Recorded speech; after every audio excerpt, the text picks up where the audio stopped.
Bien, quiero comentarles de que el Q manda un sonidito bien raro ahí. No sé si lo alcanzan a escuchar ustedes. Oigan, oigan, oigan.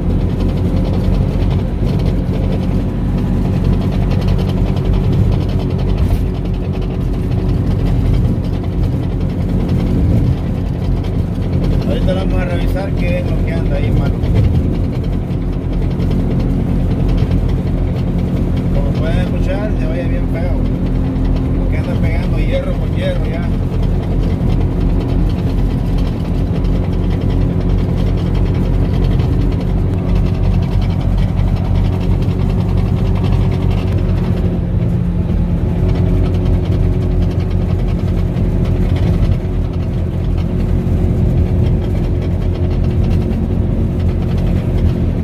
Está feo.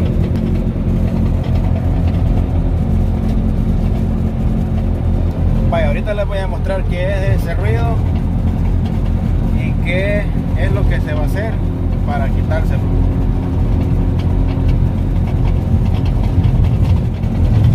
Oigan.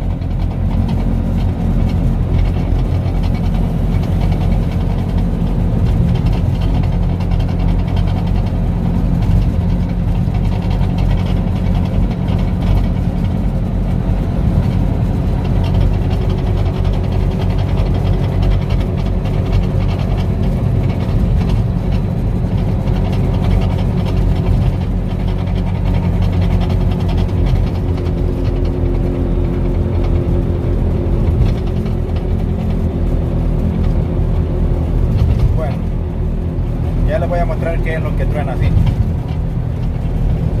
Fíjense que estuve revisando y solamente este soporte es el que se ve bien jodido, miren.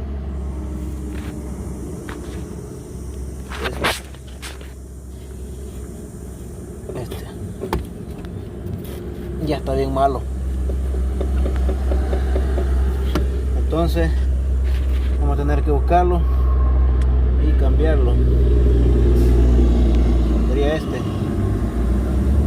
pieza. Así que vamos a buscarlo y voy a hacer el video cuando ya se esté cambiando, cuando ya se le pongan los otros. Ahorita ya pregunté a mi gente dónde los venden y mañana los voy a ir a buscar para, creo, ponérselos el domingo. Así que lo bueno que hay y que se va a poder quitar también ese ruido, porque hace bastante ruido y es peligroso también, porque esa onda creo que es la que va, que sostiene también como que es digámoslo así, la barra ¿cómo es? Como que es la que sostiene, bueno, los soportes es como que es lo que sostiene la barra estabilizadora. Esa es la palabra que quería decir. Entonces, mi gente, ese es el ruido que anda el Qt y le vamos a buscar remedio porque suena muy feo. Así que voy a hacer otro video para que ustedes vean. Voy a ver si puedo grabar cuando lo están cambiando o cuando ya se hayan puesto. Así que esperen el video y saludos para todos y bendiciones y cuídense, se les quiere un montón y gracias ahí por el apoyo, mi gente.